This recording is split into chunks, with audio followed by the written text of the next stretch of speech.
आजकल छात्रों को अपने भविष्य के लिए संघर्ष करना पड़ जा रहा है और छात्र चाहते हैं कि वह जो संघर्ष कर रहे हैं वह फ्री एंड फेयर हो।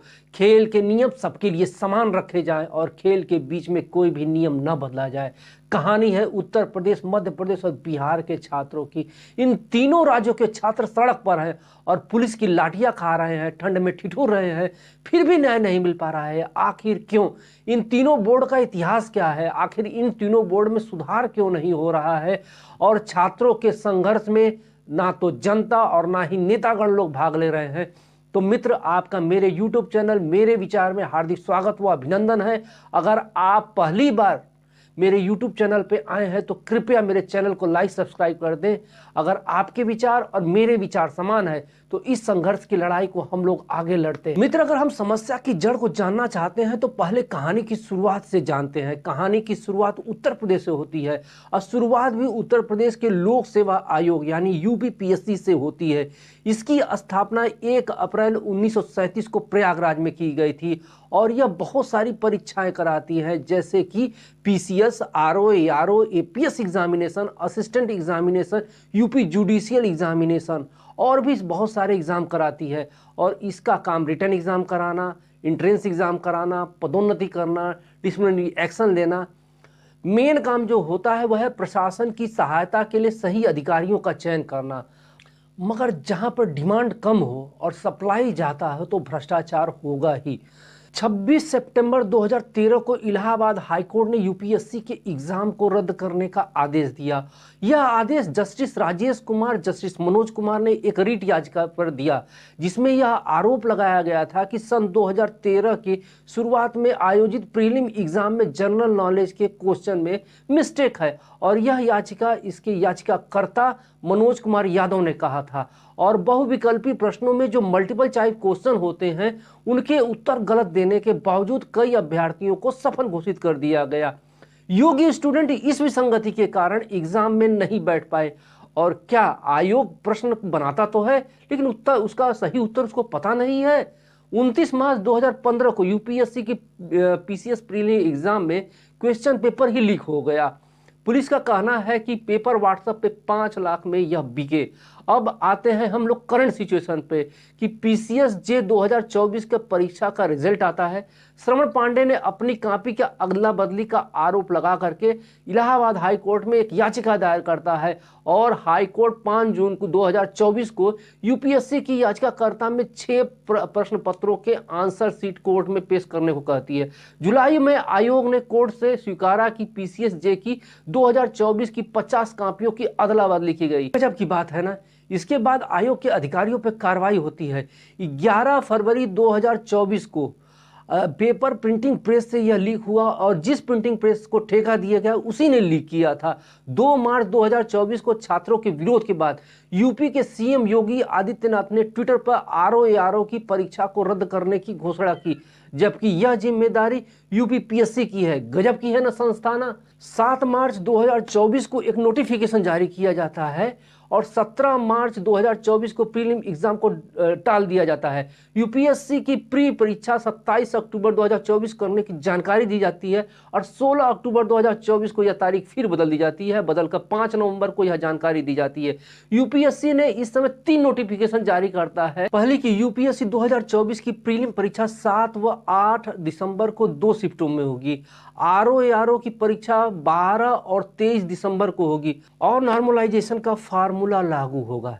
यहीं से विवाद शुरू हो जाता है। 5 नवंबर को नोटिफिकेशन जारी होने के बाद छात्र यूपीपीएससी और आरओ की परीक्षा एक शिफ्ट में कराने के और नॉर्मलाइजेशन लागू करने के खिलाफ आंदोलन स्टार्ट कर देते हैं। हंगामा चालू हो जाता है, छात्र सड़कों पर आ जाते हैं और अपना विरोध जताते हैं।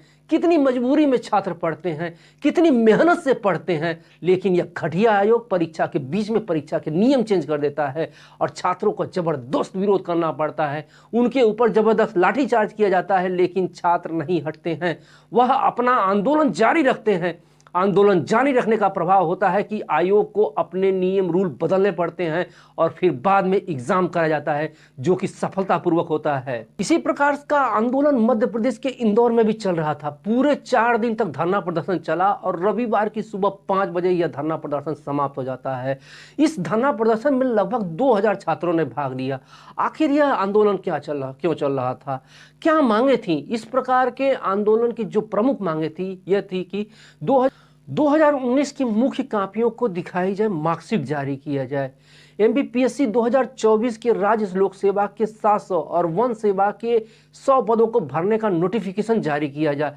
2023 की राज्य सेवा की मुख्य परीक्षा का परिणाम जारी किया जाए। इसके अलावा उनकी मांग थी कि एमपीपीएससी का जो बोर्ड है उसमें सुधार किया जाए। जैसे प्रारंभिक परीक्षा में पीसीएस की तरह जो सवाल पूछा जाए उसका गलत जवाब न बनाया जाए, नेगेटिव मार्किंग चालू की जाए और सीजीपीसीएस की तरह मुख्य कापियों की जांच की जाए। मार्क्स में इंटरव्यू कम किए जाए और इंटरव्यू के दौरान कैंडिडेट के नाम सरनेम को छुपा करके वीडियो रिकॉर्डिंग की जाए। इंटरव्यू के मार्क्स कम किए जाएं और इंटरव्यू के दौरान कैंडिडेट का नाम सरनेम छुपा करके वीडियो रिकॉर्डिंग की जाए। ये जो प्रमुख मांग थी मध्य प्रदेश के छात्रों की थी। मध्य प्रदेश के आंदोलन में विपक्ष के नेताओं ने भी भाग लिया और यह बहुत ही शांतिपूर्ण आंदोलन था। यह शांतिपूर्ण आंदोलन होने के कारण यह सफलतापूर्वक हो गया और उनकी सारी मांगों बातों को एक प्रतिनिधि मंडल बनता है जो मुख्यमंत्री मोहन यादव को मिलने के लिए जाता है। लेकिन यहाँ पर प्रश्न उठता है कि क्या इस प्रकार की व्यवस्था कब तक चलती रहेगी? कब तक सरकार बेरोजगारी को चुनावी मुद्दा नहीं मानेगी, क्योंकि सिर्फ धर्म और जाति को मुद्दा मानेगी? इसका सबसे बुरा परिणाम बिहार में देखने को मिल रहा है। बिहार में जो छात्र आंदोलन इस समय चल रहा है वह तो गजब का ही है। यह जो आंदोलन है जलियांवाला बाग हत्याकांड की याद दिलाता है। एक तरफ पुलिस है और दूसरी तरफ निहत्थे छात्र। गजब। सबसे गजब की बात यह है, ना तो कोई नेता खड़ा है न नेता गढ़ खड़ा है। वह तो अपने आप को जनता का मालिक समझने लगे हैं। जनता को धर्म और जाति के नाम पर गुलाम बना रखा है। कहने को तो अन्याय, शोषण, भ्रष्टाचार के खिलाफ लड़ाई लड़ने के लिए विधानसभा में आते हैं, लेकिन सत्ता का मजा लूटने के लिए विधानसभा में आए हैं। आखिर यह छात्र किस बात के लेकर लड़ाई कर रहे हैं? सो कॉल्ड नेतागण छात्रों का साथ क्यों नहीं दे रहे हैं? क्या लाठी के बल पर इस आंदोलन को खत्म कर दिया जाएगा? प्रशांत किशोर और पप्पू यादव छात्रों के आंदोलन में लड़ने की वजह एक दूसरे से लड़ रहे हैं। तो मित्रों, ऐसा क्यों हो रहा है? इस कहानी की शुरुआत होती है 13 दिसंबर 2024 को। पूरे राज्य में बीपीएससी का एग्जाम कराया जा रहा था। तभी 12:30 बजे बीपीएससी को शिकायत मिलती है कि पटना स्थित बापू परीक्षा केंद्र पे कुछ छात्र परीक्षा में हंगामा कर रहे हैं। बीपीएससी के अध्यक्ष परमार रवि मनु भाई के अनुसार कुछ लोग छात्र बनकर परीक्षा केंद्र पर प्रश्न पत्र को परीक्षकों से छीन लेते हैं और यह चिल्लाना शुरू कर देते हैं कि प्रश्न पत्र इंटरनेट पे वायरल हो चुका है। इसके बाद अभ्यर्थी प्रश्न पत्र के लिफाफों को लेकर परीक्षा केंद्र के बाहर गए और बाउंड्री के बाहर दूसरी तरफ फेंक दिया, ताकि केंद्र के बाहर कुछ लोग इंतजार कर रहे थे और वो लोग प्रश्न पत्र लेते हैं, जबकि अभ्यर्थियों के पास ना तो मोबाइल होता है ना तो इंटरनेट की सुविधा होती है। इसलिए उन्होंने बाहर के लोगों के ऊपर क्वेश्चन पेपर को फेंका। इन लोगों ने प्रश्न पत्र को social media platform Telegram, WhatsApp, x आदि पर अपलोड कर दिया और यह पेपर वायरल हो गया। यह पूरी घटना बापू परीक्षा केंद्र की थी और इस घटना के बाद छात्रों का कहना था कि परीक्षा में दरवाजे को तोड़ के कुछ लोग आते हैं और सबसे प्रश्न पेपर को छीन लेते हैं। और दूसरा यह भी आरोप है कि पेपर के प्रश्न पत्र को लेट बांटा गया। दोनों केंद्रों से दूसरे केंद्र से पेपर मंगाने का आरोप है। तब हंगामा और चालू हो जाता है जब पटना के डीएम चंद्रशेखर सिंह एक परीक्षार्थी को कस करके झापड़ मार देते हैं। फिर हंगामा और बढ़ जाता है और परीक्षा को रद्द करने के लिए राज्य सरकार आखिर आंदोलन को पनपने क्यों दिया? स्टूडेंट पे जो पुलिस की पुलिसिया कार्रवाई की गई यह बताती है कि सरकार में बैठे लोगों का पुलिस तंत्र पर नियंत्रण नहीं है। स्थिति ऐसी नहीं थी कि लाठी चलाने की नौबत आए।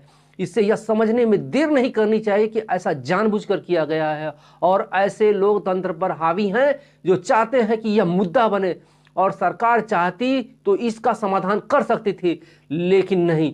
सबसे गजब की बात यह है कि इसमें जो नेता अन्याय, शोषण, गरीब और वंचितों के लिए लड़ने का दम भरते हैं, वह न जाने किस बिल में घुस गए और अपने कानों में बांस घुसेड़ ली है कि जो इन छात्रों की आवाज सुनाई नहीं दे रही थी। इसका सबसे बड़ा कारण है कि छात्र और छात्र की बेरोजगारी वोट बैंक नहीं है। वोट बैंक तो सिर्फ धर्म है, जाति है। उन्हें इस बात का पूर्ण विश्वास है कि जब वह जनता के बीच में जाएंगे तो जनता ना तो विकास पूछेगी, ना तो छात्रों के भविष्य के बारे में पूछेगी, ना बेरोजगारी के बारे में पूछेगी, ना रोजगार के बारे में पूछेगी तो सिर्फ धर्म के बारे में और जाति के बारे में। नेतागण अपने आप को धर्म का रक्षक और जाति का नेता मानते हैं। सबसे आश्चर्य की बात आप लोगों ने नोटिस किया है, जो नेता बड़े जोर शोर से भाग ले रहे हैं, प्रशांत किशोर, पप्पू यादव, एक दूसरे की बखिया उधेड़ने में लगे हुए हैं। सबसे नपुंसक तो बिहार की जनता है, जो अपने बच्चों को पिटता हुआ देख रही है। एक बार भी बच्चों का साथ देने के लिए नहीं आए। उनसे अनुरोध है कि आप अपने बच्चों के भविष्य के साथ में खेल रहे हैं। जाति धर्म तो बनी रहेगी, लेकिन नहीं बना रहेगा तो बच्चों का भविष्य। जिन बच्चों का भविष्य आज अंधकार में चला जाएगा, वह कभी प्रकाश में नहीं आएगा। अगर आज आप उनका साथ नहीं देंगे तो शायद बिहार वह गौरव प्राप्त नहीं कर पाएगा जिसके लिए वह जाना जाता था। क्योंकि बिहार का भूतकाल भी चौपट है, वर्तमान भी चौपट है, भविष्य भी चौपट है। हाय रे बिहार।